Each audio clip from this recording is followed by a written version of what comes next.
Salut à tous et bienvenue justement à ce tour informatif ici direct sur votre télévision Grande Vision Héritage, et bien sûr avec des thématiques sur la table. Espérons qu'on va les épuiser. Aujourd'hui, élection des sénateurs et gouverneurs, une corruption à grande échelle dénoncée justement par la CENI. Vous savez, la centrale électorale a saisi des actes de corruption de certains prétendants candidats sénateurs, gouverneurs et vice-gouverneurs auprès de certains députés provinciaux en échange de leur voix. Et quelle analyse faire de cette dénonciation de la CENI? Est-ce que c'est un acte nouveau ou c'est quelque chose déjà vécu en République démocratique du Congo? Qu'est-ce qui serait à la base de cette corruption dénoncée à grande échelle?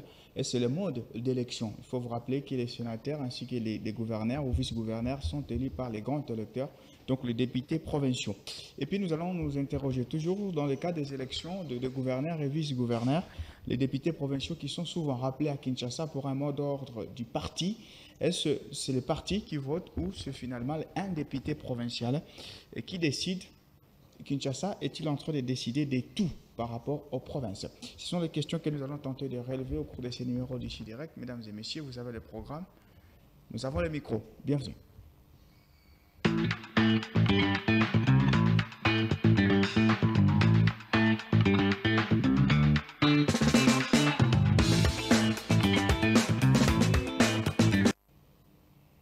Monsieur Rémi Banza, je rappelle que vous êtes justement communicateur de l'Union Sacrée, une fois de plus.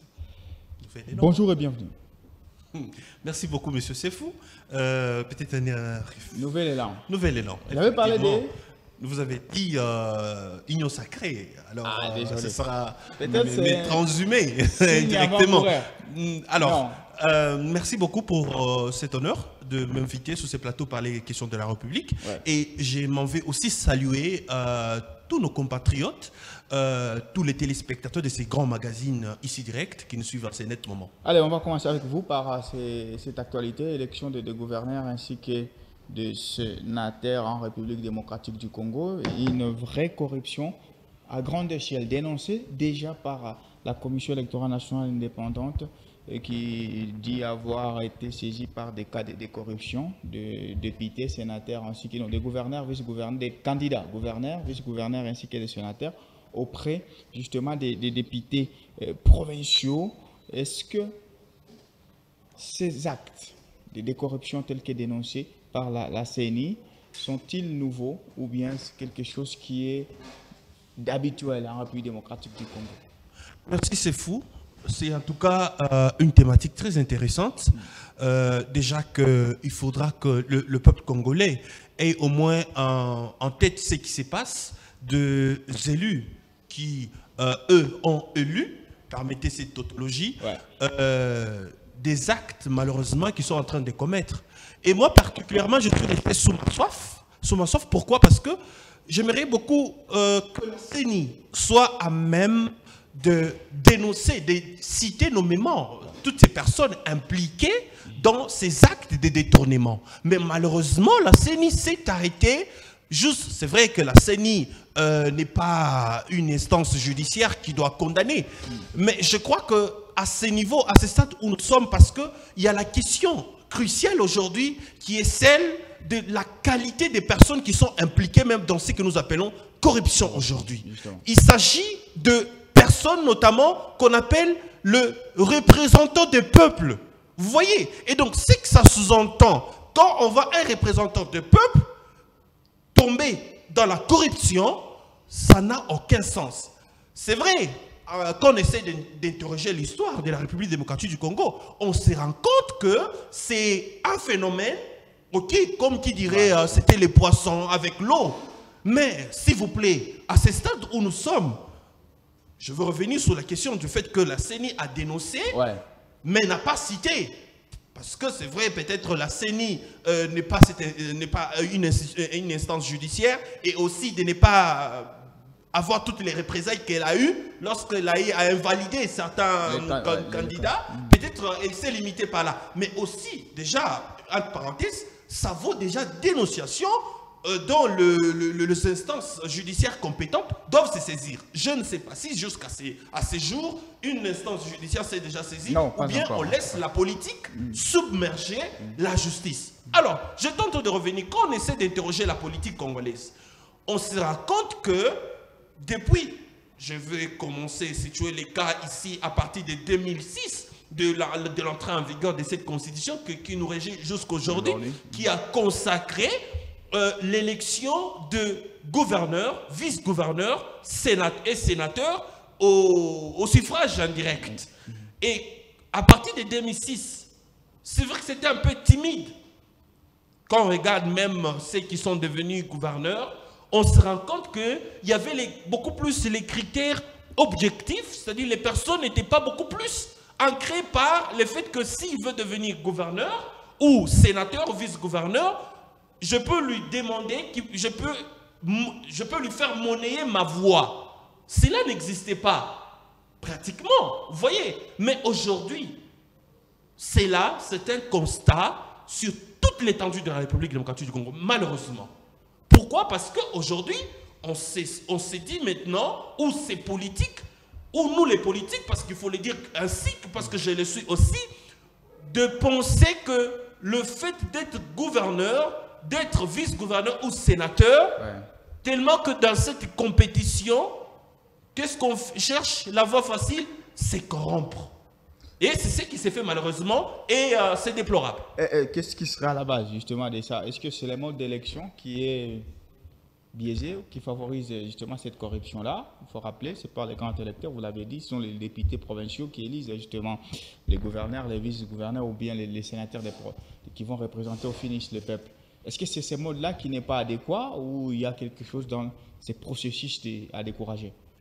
Moi, je pense que il n'y a jamais eu un mode parfait.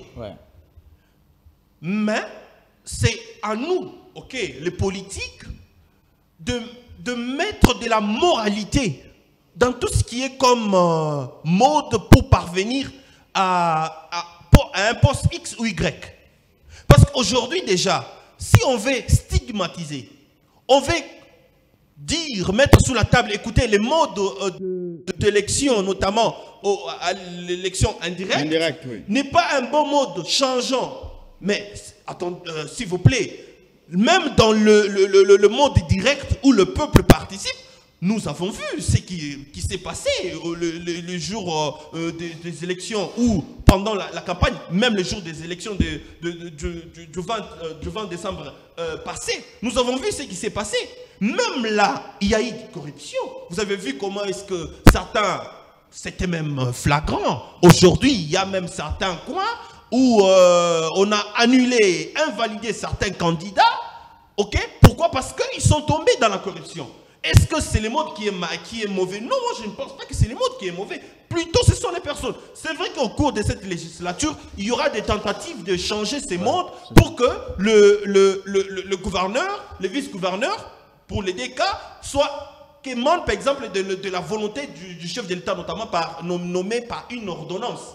C'est vrai, mais si on doit mettre pour le fait qu'on doit changer parce que le mode est mauvais, moi je ne pense pas, je ne suis pas de cet avis. Moi je pense que par contre, c'est les hommes ou l'homme qui est à la base et dans sa tête, tellement qu'il est incapable, il est faible de convaincre les députés ou de compétir avec les autres. Parce qu'aujourd'hui on se pose les questions.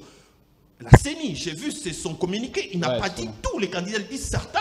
Mais qu'en est-il des autres qui n'ont pas de moyens pour corrompre? Mais ils ont un bon programme pour la province. Vous voyez?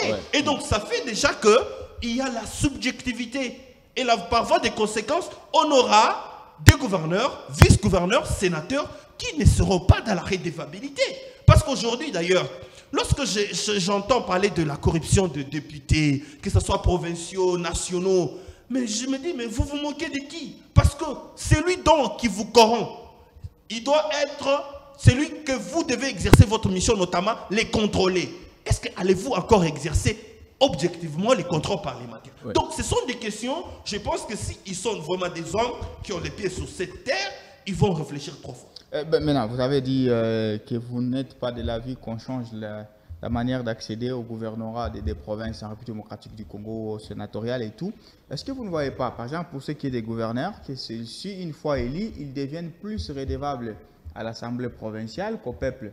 Vous ne voyez pas qu'ils sont, ils sont pris en otage par rapport à la législature qu'on a vécue dernièrement?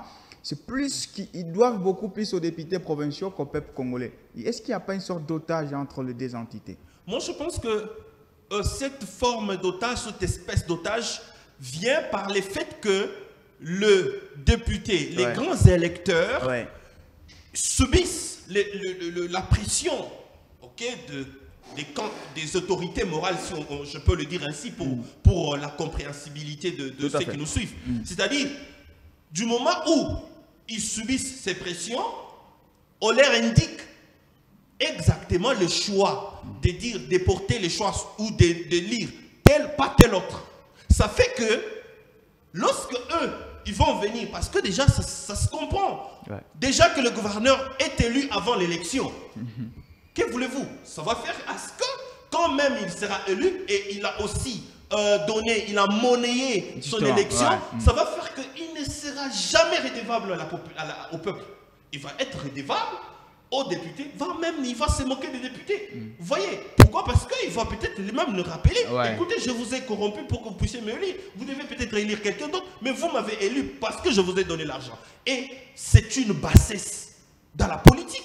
Vous voyez? Il faut trouver une solution. La solution, effectivement, aujourd'hui, la première solution, c'est laisser les députés exercer effectivement leur attribution. Je l'ai rappelé l'autre fois sur ces plateaux, qu'un député n'a pas un mandat impératif, il a un mandat représentatif.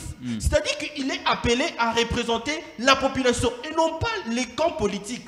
Déjà aujourd'hui, si c'est vrai que c'est un peu, peut-être par manque de mots, de vocabulaire pour le dire, quand on dit qu'il est député de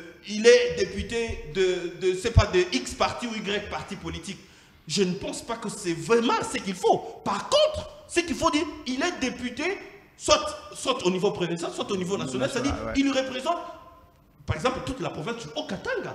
Il n'est plus, du moment où il devient député, il est élu, même s'il n'a pas été élu par tout le peuple, mais il représente tout le peuple. Et déjà, ça fait qu'aujourd'hui, quand on les catégorise qu'il est député de X, Y parti politique, ça veut dire qu'on les cloisonne là-bas et il est là pour représenter son parti politique, qu'au lieu de représenter le peuple. Vous voyez, ce qui fait à ce qu'aujourd'hui, la question de la redevabilité n'est pas vraiment à son comble. On se moque des gens. Vous allez voir pendant cette période, c'est plus cette histoire où on vient voir la population qui habite tel coin, oh, tel honorable a fait ceci. Tout le monde est parti, il s'en fout. Pourquoi? Parce qu'ils savent ce qu'ils ont fait. Et d'ailleurs aujourd'hui, je plains vraiment le parlementaire passé de ne pas adopter les réformes de la loi électorale proposées par les 13 parlementaires, qui notamment avec une réforme très cruciale qui était celle de refuser de faire des campagnes avec l'argent, avec des dons. Vous voyez, si cela a été mis en application, je crois que la situation aujourd'hui, on ne devait peut-être avoir un autre langage. Mais là, c'est un problème de système. Ce n'est pas seulement les politiques, c'est aussi les peuples. Il y a certains députés qui ont été chassés puisqu'ils n'ont pas donné quelque chose. Effectivement, c'est même ça. Déjà, ça fait que s'il y a un cadre légal qui interdit à tout député de donner, de faire des dons, c'est pas de ceci ou cela, pour qu'il soit élu, et que lui s'évertue à les faire, je crois qu'il sera sanctionné. Et ça va quand même plus ou moins réduire la question notamment d'aliéner certaines personnes. Parce que, retenez-vous bien, le fait de corrompre quelqu'un l'aliène.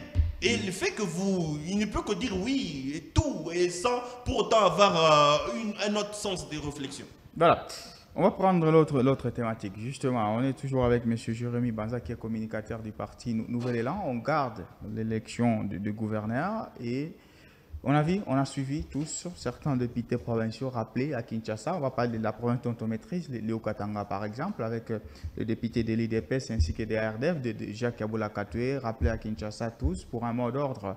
On leur avait présenté un ticket, c'est notamment le candidat gouverneur Jacques Kabula Katoué, le candidat vice-gouverneur Martin Kazembe. Et aujourd'hui, on sent déjà, vous aviez d'ailleurs parlé de cette anecdote, l'homme est voté avant même les votes. Est-ce que vous pensez que c'est une bonne pratique dans une démocratie? En tout cas, permettez-moi de le dire sur ce plateau que dans les pratiques des partis politiques, il n'est pas exclu que selon que vous avez gagné le nombre de sièges, vous pouvez appeler le député et essayer de voir dans quelle mesure vous pouvez porter votre choix sur telle personne pour notamment matérialiser la vision de celui qui est au pouvoir. Mais cependant, quand on remarque les contextes dans lesquels s'est passé cet appel des députés au niveau national, on se pose des questions. Est-ce que, au sorti de ça, c'est eux qui sont venus avec une proposition ou bien c'est la proposition venue de Kinshasa? C'est là les bas blessent. Parce qu'aujourd'hui, j'estime que si le député provinciaux qui connaissent les réalités, parce que c'est une présomption qui tous sont des natifs de la province du Katanga, qui connaissent bien les besoins et tout. Oui, effectivement. C'est-à-dire, ils connaissent les personnes qui peuvent animer convenablement le poste de gouverneur ou de gouvernorat. Et eux, c'est ce qu'en principe qui s'est fait en 2011, avec le gouverneur qui était en place. Parce qu'il a été, depuis 2008 qu'il est arrivé au pouvoir, lorsque c'était dans la grande configuration des camps Katanga. Mais en 2011, c'était les députés provinciaux qui sont allés voir au niveau national, qui leur avait dit, écoutez, pour le bon fonctionnement ou même la bonne gestion de la province, voilà la personne qu'il nous faut pour la continuité. Et c'était le même monsieur que vous connaissez, il a été reconduit. Mais pourquoi pas ne pas faire pareil à cette législature, où c'est les députés provinciaux eux-mêmes apportent, ils disent, voilà la personne qu'il faut pour diriger la province du Haut-Katanga. Si c'était dans ces cadres-là, je ne pense pas qu'il devait y avoir des polémiques. Ou si c'était dans ces cadres-là, je ne pense pas qu'aujourd'hui, on devait tenir un langage tel que on est en train de torpiller la démocratie. Parce que c'est ça même les contextes. Aujourd'hui, quand je regarde même les députés provinciaux qui sont partis au niveau de Kinshasa pour suivre ces mots d'ordre, on se pose des questions, est-ce qu'ils sont d'accord? Ils sont d'accord parce qu'il s'agit de l'autorité.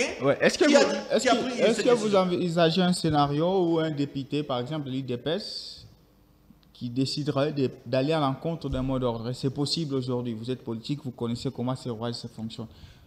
C'est possible. Consciencieusement, il s'est dit, moi, je peux voter tel pour un programme. Et d'ailleurs, parce que ça peut être une forme d'un passe-temps, peut-être ce qui se passe là-bas.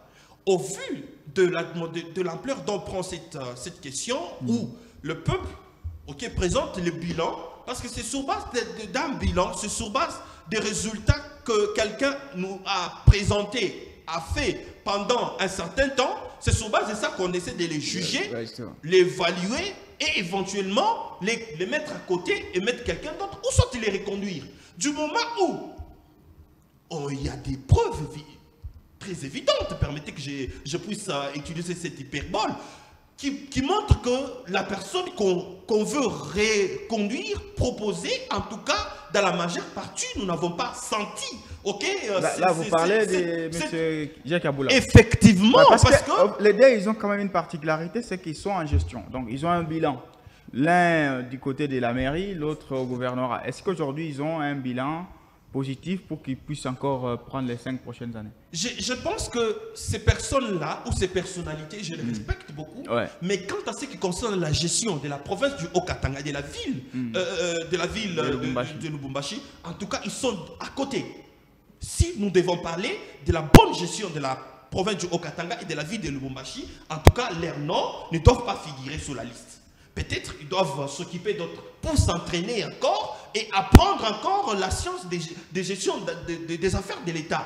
S'il vous plaît, pour gérer une institution, il faut un minimum de connaissances. On ne s'improvise pas gouverneur ou qui que ce soit. Vous voyez? Et donc, ça fait qu'au regard des bilans, au regard des résultats sur terrain, contrairement quand nous allons dans d'autres provinces, comme par exemple ici nous allons dans la province de Lualaba, vous voyez, des preuves sont patentes.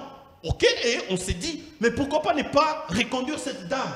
Vous voyez, quand nous allons par exemple dans la province de Kinshasa, c'est vrai qu'il y a plus ou moins des choses qu'on reproche au gouverneur qui était là. Mais on sent qu'il y a plus ou moins... Mais si, plusieurs fois, M. Jacques Kaolakato était publicité meilleur gouverneur. Je crois que cette publicité était des pacotilles, excusez que je le dise ainsi, parce qu'il y a des évidences telles que il était concentré que dans la ville de Lubumbashi que sur l'ensemble des 6 territoires de la République démocratique du Congo. Parce que quand vous allez aujourd'hui, je ne vais pas aller loin, à 30 km ici, dans le territoire de Kipushi, quand vous arrivez là-bas, vous avez envie de pleurer.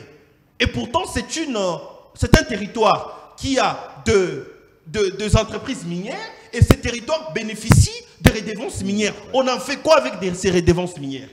Et en principe, ces redevances minières doivent être canalisées dans la construction des ouvrages impact communautaire. Impact communautaire, merci pour les termes. Mais malheureusement, quand vous allez dans le territoire, même la route qui nous permet de quitter Kipushi jusqu'à Lubumbashi, c'est une route indésirable. Quand vous conduisez sur cette route, vous devez à tout bout de champ conduire, ralentir pour aller... et pourtant, c'est un tronçon qui peut nous prendre plus ou moins de 20 minutes. Mais, vu l'état de la route, en tout cas, la question, on ne peut pas dire qu'il y a une bonne gestion. Vous voyez? Et donc, il n'y a que ça, les quelques éléments qu'on peut évoquer. Si vous voulez que je pousse encore peut-être creuser, il y a la question aujourd'hui de la farine. Comment est les projets, les programmes d'investissement dans l'agriculture? C'est vrai que quand on apprend pendant le temps, il y aurait, c'est pas des sociétés, par exemple la société Terra qui a bénéficié des exonérations agricoles de plus de 1500 hectares. Parce qu'elle aurait des usines pour produire la farine. Mais quand on se pose la question, mais depuis que cette société a bénéficié des exonérations agricoles, c'est quoi l'impact sur le marché de la ville du Haut-Katanga, notamment en termes de prix d'un sac de farine? Quand vous voyez les prix d'un sac de farine, c'est au-delà de 50 000 francs. Et pourtant, si nous avons des sociétés que le gouvernement provincial essaie d'impacter pour nous donner notamment... une quantité abondante de la farine sur les marchés, la conséquence c'est qu'on aura baisse de la farine qui va coûter comme à l'époque 20 et ainsi de suite. Vous voyez? Mais aujourd'hui c'est le contraire de ce que nous avons vécu. Donc déjà quand on doit parler de la province, parce que nous sommes en train d'ambitionner, de voir que cette province puisse se développer, et ne doit pas se développer peut-être en s'appuyant sur le programme des chefs de l'État des 145 territoires pour que ces territoires puissent se développer. Non, les territoires doivent d'abord se développer avec la gestion de gouverneur de la province. Et ces gouverneurs de la province, ça doit être quelqu'un qui est dans la lucidité, quelqu'un qui connaît au moins, qui maîtrise la gestion des affaires de l'État. D'où on doit finir par cette question, encore une fois, parce qu'il faut rallier les deux thématiques, c'est sur le mode d'élection. Vous ne vous rendez pas compte que ce mode favorise à ce que la politique puisse influer sur la rationalité. La politique influe sur les choix des assemblées provinciales. Alors, je crois qu'il faut toujours faire la part des choses. C'est que déjà, aujourd'hui, c'est depuis 2006 que nous avons voulu la démocratie. Et la démocratie rime avec les élections. Et les élections, sur toute l'étendue du territoire, comme ça s'est passé. Et pour le constituant n'était pas si bête de prévoir que le gouverneur, vice-gouverneur et les sénateurs émanent des assemblées provinciales. Ce n'est pas pour rien. C'est pour, notamment, c'est une répercussion de cette démocratie. Notamment, il y a eu le candidat au niveau provincial qui ont été élus et que eux aussi à leur niveau avec cette chaleur pour encore envenimer encore ou renchérir la démocratie, qu'eux aussi à leur tout cas ils seront à l'Assemblée qui doivent aussi faire la même chose. Mais malheureusement aujourd'hui il se retrouve que nous sommes en train de passer à côté. C'est comme ça que je l'ai dit, nous avons maintenant aujourd'hui un gouverneur élu avant les élections et ça laisse à désirer et ça tue malheureusement la démocratie. Alors, merci. On va finir par notre séance carton où notre invité sera un peu un arbitre.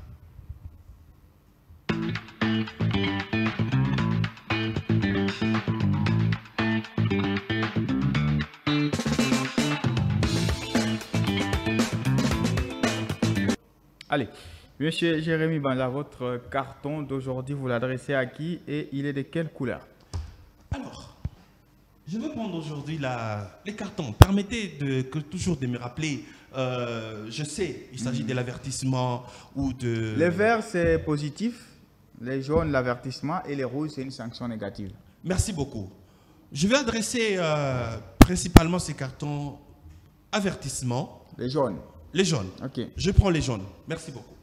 Et je l'adresse principalement un avertissement aux députés provinciaux parce que dans quelques jours, ils vont exercer leurs droits, leur rôle que la population haut-katangaise les a confiés. Qui n'oublie pas, qui représente le peuple congolais, qui représente particulièrement la population du Haut-Katanga.